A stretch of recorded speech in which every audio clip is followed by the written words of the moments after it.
नमस्कार विद्यार्थी मित्रांनो, पुन्हा एकदा तुमचं हार्दिक स्वागत आहे नवीन अशा व्हिडिओमध्ये. मित्रांनो, आपण GCC-TBC टायपिंग एक्झामसाठी काही महत्त्वपूर्ण असणाऱ्या ऑब्जेक्टिव्हचा सेट पाहत आहोत आणि प्रत्येक सेटमध्ये आपण 25 प्रश्नांचा विचार करत आहोत. हा नवीन व्हिडिओ आहे. यापूर्वीचेही व्हिडिओ तुम्ही पहा मित्रांनो आणि पूर्णपणे MCQचा अभ्यास करा.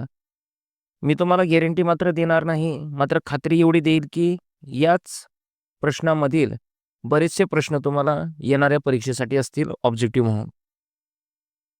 यामधील पहिलाच प्रश्न आहे मित्रांनो, which of the protocol use for WWW. तर WWW आपण जी काही वर्ल्ड वाईड वेब वापरतो याच्यासाठी प्रोटोकॉल कोणता वापरला जातो? Hyper text transfer protocol, HTTP. Hypertext Transfer Protocol is the protocol used for transferring web pages over the World Wide Web. ज्यावेळेस पूर्ण जगामध्ये एखाद्या वेबसाईटला पाठवायचं असतं किंवा त्याच्यावरती डिस्ट्रीब्यूट करायचं असतं, त्यावेळेस एक प्रोटोकॉल मानला जातो. त्या प्रोटोकॉलला HTTP असं म्हटलं जातं. ज्यावेळेस तुमच्याकडे एखादी फ्रॉड वेबसाईट येते, त्यावेळेस साहजिक त्या HTTP त्याच्यावरती नसतो. WWW स्टँड फॉर, मी आत्ताच बोलून गेलो तुम्हाला मित्रांनो, WWWचा अर्थ काय आहे? World wide web. World wide web. World wide web which is the system of interlinked hypertext document accessible viva the internet. इंटरनेटच्या माध्यमातून आपण हे डॉक्युमेंट ॲक्सेस करू शकतो. याच्यासाठी काय वापरलं जातं? WWWचा लॉंग फॉर्म मी आता सांगितलं, वर्ल्ड वाईड वेब. मित्रांनो, अनेक वेळा प्रश्न असे राहतात बघा, किंवा त्याचे ऑप्शन असे राहतात की थोडेसे मिळते-जुळते असतात, त्यामुळे बारीक लक्ष देऊन पाहायचं. The address of certain website on WWW is. जो काही किंवा वर्ल्ड वाईड वेबचा ॲड्रेस असतो त्याला आपण काय म्हणतो? आपण एकच बोलतो, मित्रा लिंक पाठव. लिंक म्हणजे काय? URL, uniform resource locator. Uniform resource locator, जी एक हायपरलिंक म्हणता येईल आपल्याला. त्याच्यावरती क्लिक केलं की आपण डायरेक्ट त्या URLच्या माध्यमातून त्या वेबसाईटवरती लँडिंग करू शकतो. त्याला आपण काय म्हणतो? URL. URLचा लॉंग फॉर्म पण सुद्धा विचारला जाईल काही वेळेला, युनिफॉर्म रिसोर्स लोकेटर किंवा युनिफॉर्म रिसोर्स लोकेटर म्हणजे काय? URL कोणासाठी बनते? तर WWW साठी बनते. काही मित्रांनो शॉर्ट फॉर्म आहेत, लॉंग फॉर्म आहेत, तेवढे जरी केले ना तुम्ही तरी बऱ्याचशा गोष्टी क्लिअर होतील. हां, फक्त क्लिअर करत असताना त्याचा थोडासा तुम्ही काय करा, त्या कन्सेप्ट क्लिअर करून घ्या. बस, बाकी काही करण्याची आवश्यकता नाही. जसे की WWW काय आहे? World wide web. पण का बनतात? संपलं. URL म्हणजे युनिफॉर्म रिसोर्स लोकेटर, पण का बनतात? अशा थोड्या-थोड्या कन्सेप्ट क्लिअर केले ना मित्रांनो, तुम्हाला परीक्षेमध्ये आउट ऑफ मार्क पडतील. Dash dash means raw type information. पहा, रॉ टाइप इन्फॉर्मेशन कोणाला म्हटलं जातं? तर डेटाला. Data is raw unprocessed facts. तो कच्चा माल असतो थोडक्यात, अनप्रोसेस केलेला, त्याच्यावरती कोणतीही प्रोसेस केलेली नसते. मात्र ज्यावेळेस प्रत्यक्षात डेटा येतो, त्या डेटावरती आपण त्याच्यानंतर प्रक्रिया करत असतो आणि प्रक्रिया करून त्यातून युजफुल इन्साईट जनरेट करत असतो. बरोबर? मग जर डेटा म्हणजे काय? अनप्रोसेस्ड फॅक्ट, प्रक्रिया न केलेली माहिती. Dash dash is electronic circuit board which built in computer cabinet. त्याला सिस्टीम बोर्ड असं म्हटलं जातं, काही वेळेला त्याला मदर बोर्ड असंही म्हटलं जातं, काही वेळेला त्याला मेन बोर्ड असंही म्हटलं जातं. त्याचीच 3 नाव आहेत. मेन बोर्ड त्याचंच नाव आहे, सिस्टीम बोर्ड त्याचंच नाव आहे, मदर बोर्ड त्याचंच नाव आहे. त्यामुळे घाबरायचं नाही मित्रांनो, काम करत राहायचं. सिस्टीम बोर्ड, त्याला मदर बोर्ड असे म्हटलं. Is a main electronic circuit board is in computer connecting and components together. कम्प्युटरमध्ये आपल्याला एवढंच माहिती आहे की सर, CPU सेंट्रल प्रोसेसिंग युनिटमध्येच सगळं आपण कनेक्ट करतो. उदाहरणार्थ आपला माऊस जोडतो, कीबोर्ड जोडतो, मात्र तो कोणाशी कनेक्टेड असतो? तर मदरबोर्डशी. त्याच्यानंतर पहा, extension of MS word 2019 file is. ज्यावेळेस आपण 2019ची एखादी वर्ड फाईल बनवतो, तर त्या वर्ड फाईलचं एक्सटेन्शन काय आहे? तर MS वर्डचं एक्सटेन्शन आहे DOCX.DOCS. हेही तेवढंच काळजीपूर्वक पाहणं गरजेचं आहे, कारण मित्रांनो याच्यावरती खूप सारे प्रश्न राहतात. एक्सेलचे एक्सटेन्शन काय आहेत, वर्डचे एक्सटेन्शन काय आहेत, पॉवर पॉईंटचे एक्सटेन्शन काय आहेत. बऱ्याच वेळा याच्यावरती प्रश्न राहतात. तर वर्डचं एक्सटेन्शन काय आहे यावर देखील अनेक प्रश्न असतात. त्यानंतर पहा पुढचा प्रश्न मित्रांनो, in MS word document having dash dash number of type margins. तर एक्सेलमध्ये आपल्याला किती प्रकारचे मार्जिन पाहायला मिळतात किंवा वर्डमध्ये किती प्रकारचे मार्जिन पाहायला मिळतात. तर एक्सेलमध्ये सुद्धा तेवढेच पाहायला मिळतील आणि वर्डमध्ये सुद्धा किती प्रकारचे मार्जिन, 4 प्रकारचे. Top margin, bottom margin, left margin, right margin, 4 प्रकारचे मार्जिन पाहायला मिळतील. कोणकोणते मार्जिन आहेत हे पण लक्षात ठेवा. मार्जिन म्हणजे काय तेही लक्षात ठेवा. पेजच्या चारही बाजूने सुटलेली मोकळी जागा याला पेज मार्जिन असं म्हणतात. आणि कोणते margin? Left, right, top, bottom. त्यानंतर पहा पुढचा प्रश्न, in MS word cut option is available in dash dash tab. सांगा मला मित्रांनो, कट हा ऑप्शन कोणत्या टॅबमध्ये आहे? कट ऑप्शन ज्याचा आपण शॉर्टकट वापरतो कंट्रोल X, कोणत्या टॅबमध्ये आहे? तर उत्तर आहे मित्रांनो होम टॅबमध्ये. एक्सप्लेनेशन काय आहे? The cut option is MS word is available in home tab under clipboard group. अनेक वेळा असं होतं मित्रांनो की होम मेनूमध्ये कोणत्या ग्रुपच्या अंतर्गत तो विचारला जातो. तर क्लिपबोर्ड या ग्रुपच्या अंतर्गत तो पाहायला मिळत असतो. कॉपी सुद्धा तिथंच आहे, कट सुद्धा तिथंच आहे, पेस्ट सुद्धा तिथंच आहे आणि फॉर्मॅट पेंटर सुद्धा तिथंच आहे. In Microsoft word showing word underline with the red heavy line indicates.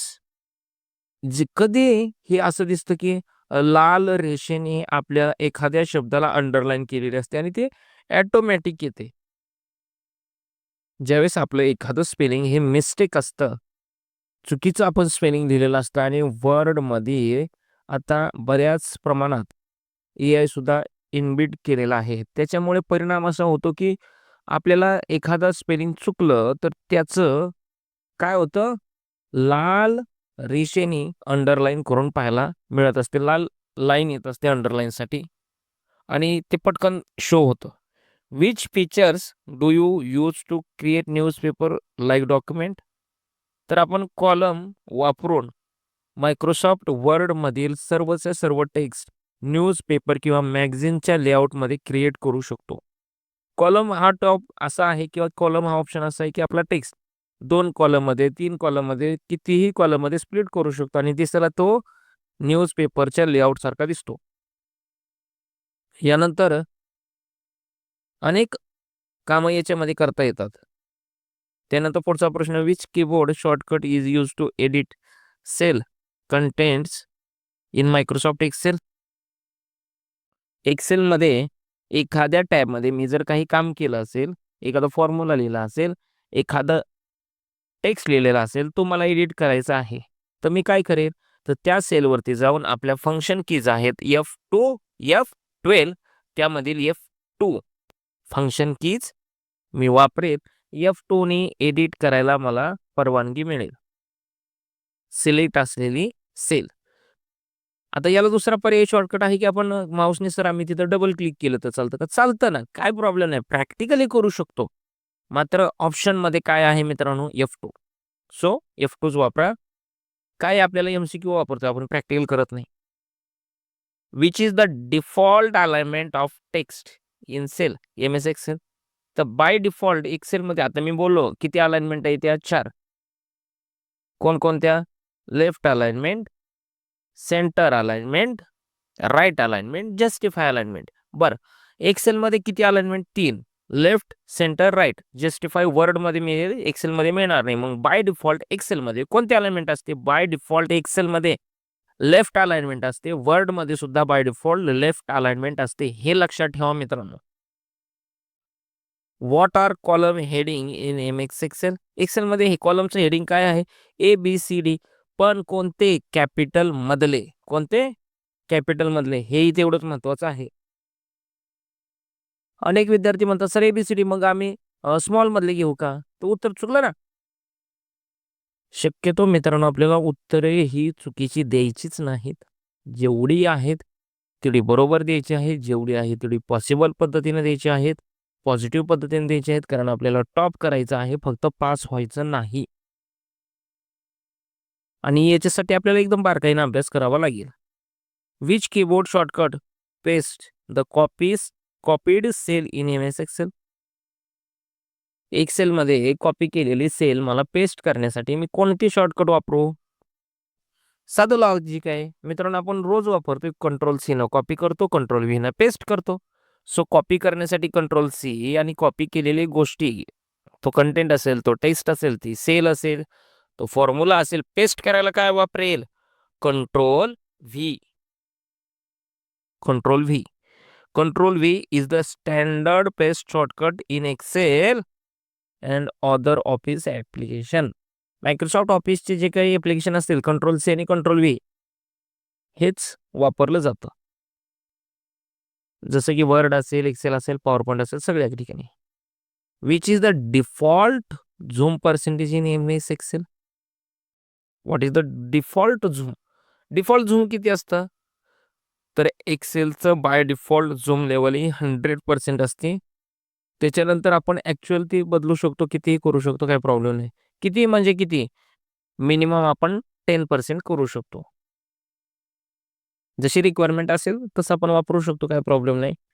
मात्र बाय डिफॉल्ट किती असते? तर बाय डिफॉल्ट 100 असते, एवढे लक्षात ठेवा.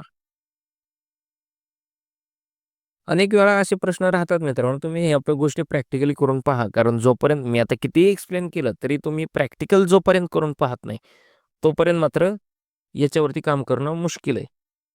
In PowerPoint's status bar we can get. आपल्याला स्टेटस बारमध्ये काय काय पाहायला मिळतं रे? Current slide number, current slide theme आणि व्ह्यू बटन. बरोबर? PowerPoint status bar show slide number, view buttons and current theme. ज्यावेळेस आपण व्ह्यू करत असतो किंवा स्लाइड शो करत असतो, त्यावेळेस आपल्याला स्टेटस बार दिसत असतो आणि स्टेटस बारमध्ये या सर्व गोष्टी दिसत असतात. आता कोणती स्लाइड सुरू आहे? समजा 5 नंबरची स्लाइड सुरू आहे. करंट स्लाइड थीम, थीमसाठी काय वापरले का तुम्ही? View button. आणि या तीनही गोष्टी पाहायला मिळत असतात. We can set the zoom of the presentation with the help of print slider.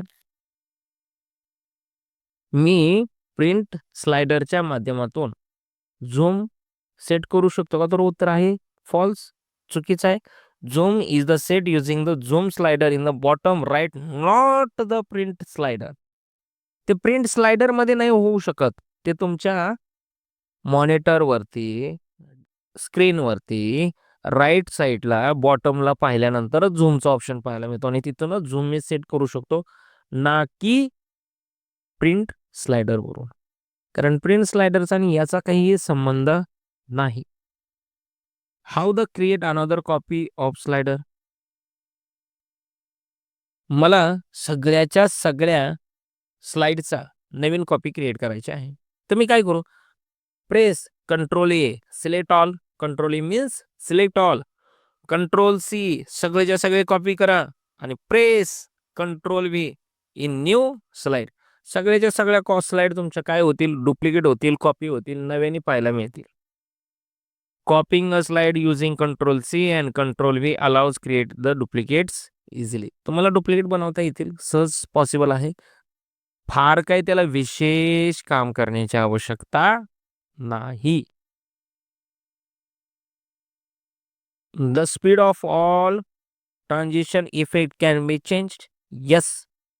आपल्याला जे काही स्लाइड बदलत असतात, ट्रान्सिट होत असतात, त्यांचा टाइम चेंज करायचा असेल, त्याचा स्पीड बदलायचा असेल तर बदलता येतो. येस, पॉसिबल आहे हे. Power point allows adjust the duration of slide transition under the transition tab. तर त्या टॅबमध्ये आपल्याला या सर्व गोष्टी अलाव करता येतात. आपण त्यांचं स्पीड मेंटेन करू शकतो. जास्त करायचं जास्त, कमी करायचं कमी, ॲव्हरेज आपल्यावरती ते डिपेंड करतं. आपली रिक्वायरमेंट काय आहे त्यानुसार आपण त्याच्यावरती काम करू शकतो. In a dash dash we can do rehearsal of the time required for each slide. तरी रिहर्स टायमिंग आपण वापरू शकतो. Rehearse timing allows practising the slide and recording time for each slide. प्रत्येक स्लाइडला एक पर्टिक्युलर वेळ दिला जातो. ऑटोमॅटिकली त्या सर्व गोष्टी घडत असतात. आपल्याला काही विशेष करण्याची आवश्यकता लागत नाही मित्रांनो. मी पुन्हा एकदा सांगतोय मित्रांनो, आपण कितीही थेरॉटिकली पाहिलं तर अनेक वेळा अनेक अडचणी येत असतात. तुम्ही प्रॅक्टिकली या सर्व गोष्टी पहा. रिहर्सल नक्की काय आहे? ट्रान्झिशन टॅबमध्ये नक्की काय घडतं? त्यामुळे प्रॅक्टिकली करा. Dash dash is a world wide system network. कोण आहे? इंटरनेट. लॅन, इंटरनेट, ब्लूटूथ आणि इन्फ्रेड. तर internet is the global network connecting millions of computer world wide. Computer जे काही जगातले आहेत ते एकमेकाशी इंटरलिंक्ड आहेत. कोणाच्या माध्यमातून? इंटरनेटच्या माध्यमातून. The example of commercial website is. Commercial website कशी ओळखायची? तर आपण पाठीमागच्या अनेक वेबसाईटमध्ये पाहिलं. .com म्हटलं की ती कमर्शियल आहे. .edu म्हटलं की ती एज्युकेशनल आहे. GOV म्हटलं ती गव्हर्नमेंटची आहे. अनेक वेळा आपण या सर्व गोष्टी पाहिल्यात. त्यामुळे पुन्हा येत नाही त्याच्यावरती. कॉम म्हटलं की ती कमर्शियल वेबसाईट आहे. Commercial website are design for business purpose and online. त्यानंतर पहा पुढचा प्रश्न. The example of educational website is. आता सांगितलं EDU म्हटलं की एज्युकेशनलची वेबसाईट मिळाली. बरोबर? तर यातलं उदाहरण कोणतं आहे? EDU तेवढं पाहायचं. बाकी काही पाहायचं नाही. ती वेबसाईटचं अलीकडचं काय आहे, पलीकडचं काय आहे? EDU this is the most important. Educational website are provide by school, colleges or universities. जे काही युनिव्हर्सिटी असतील, कॉलेजेस असतील किंवा स्कूल असतील, त्यांची जर वेबसाईट बनवायची असेल किंवा गव्हर्नमेंटच्या कोणत्या स्कूल, कॉलेजेसच्या रिलेटेड वेबसाईट असतील तर त्याला EDU लागलेलं असतं. The example of government website is. गव्हर्नमेंटच्या वेबसाईटसाठी काय वापरलं जाईल? GOV. Government website and with GOV and provide official public information. जी काही पब्लिकली इन्फॉर्मेशन प्रोव्हाइड करायची आहे त्यांना, तर ती याच वेबसाईटच्या माध्यमातून केली जाते. गव्हर्नमेंटच्या जे काही ऑथराइज वेबसाईट असतील त्यांना GOV हेच लागेल. ऑर्गनायझेशनची असेल तर काय लागेल? ORG. ऑर्गनायझेशनची असेल तर काय लागेल? ORG. गव्हर्नमेंटची असेल तर GOV. कमर्शियल असेल तर .com. त्याच्यानंतर पहा पुढचा प्रश्न. The example of large network website is. The example of large network website is. Large network कोणता आहे? तर www IBM net. For example, a large network website like IBM's handle enterprises level services and information. IBM.net हे large network मानलं जातं आणि इथूनच ज्या काही लार्ज कंपन्या आहेत, लोकल सर्व्हिसेस आहेत, त्या दिल्या जातात. मित्रांनो, जेवढं पॉसिबल आहे तेवढं आपण या सेटमध्ये काम करण्याचा प्रयत्न केलेला आहे. तुम्हाला अशाच प्रकारच्या अनेक वेबसाईटबद्दल किंवा अनेक सेटबद्दल इन्फॉर्मेशन पाहिजे असेल तर नक्कीच कमेंट्स बॉक्समध्ये सांगा. या व्हिडिओसाठी नक्कीच एक लाईक करा. चॅनलवरती पहिल्यांदाच आला असाल तर चॅनलला नक्कीच सबस्क्राईब करा. सध्या तरी इथेच थांबूया. धन्यवाद.